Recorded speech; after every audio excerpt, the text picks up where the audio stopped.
उसके बाद यीशु मसीह अन्य जगहों पर उपदेश देने लगे और उन्होंने उपदेश में ये बात बताई कि क्षमा हमको करना चाहिए। क्षमा एक धर्म है। आज हम इसी के विषय में सुनेंगे। एक बार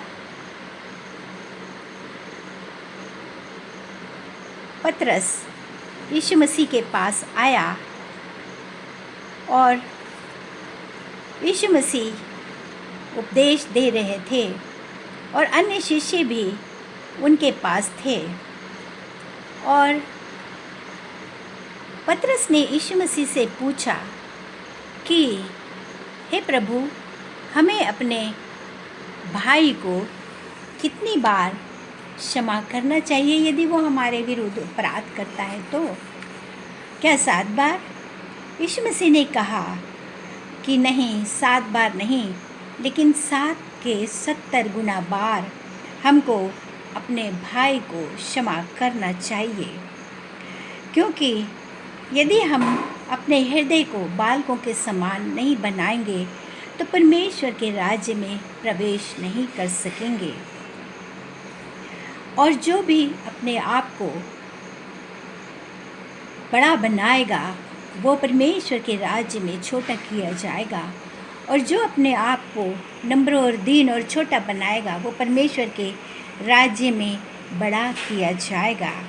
इसलिए हमको दूसरों को पाप में भी नहीं फंसाना है, और जो कोई दूसरों को पाप में फंसाता है वो नरक की आग में डाला जाएगा।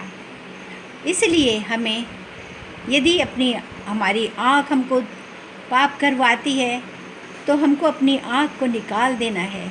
यदि हमारा हाथ पाप करवाता है तो हमें हमारे हाथ को कटवा डालना है।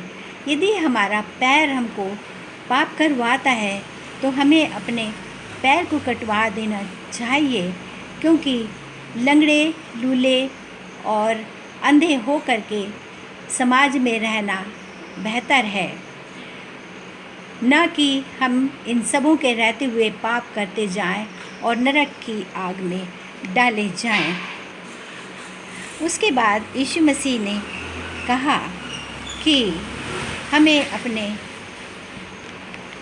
लोगों को 7 के 70 गुना माफ़ करना चाहिए, क्षमा करना चाहिए। और उन्होंने एक उदाहरण दिया कि एक राजा थे, वो अपने सेवकों को एक बार उन्होंने बुलाया और सोचा कि अब इनसे अपना लेखा लूँ। और एक व्यक्ति था जो राजा के 10,000 सोने के सिक्के का कर्जदार था, और राजा ने उसको बुलाया और कहा कि हे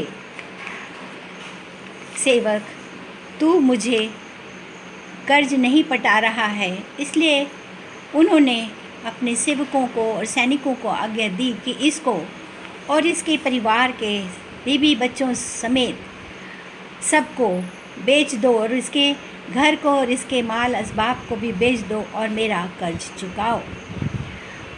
वो व्यक्ति जो था वो राजा के पैरों पे गिर पड़ा और उसने क्षमा मांगी और कहा, हे प्रभु, मुझे क्षमा कर दीजिए, मुझे और अवसर दीजिए, मैं आपका कर्ज पटा दूंगा।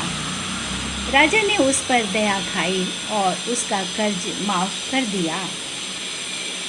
जैसे ही उस सेवक का कर्ज माफ़ हुआ, वो राज दरबार से बाहर निकला और उसको अपना एक सेवक साथी याद आया, और वो अपने सेवक साथी के पास गया और उससे बोलने लगा कि तेरे ऊपर मेरा 100 रुपये का कर्ज है, तू उसे जल्दी से पटा दे।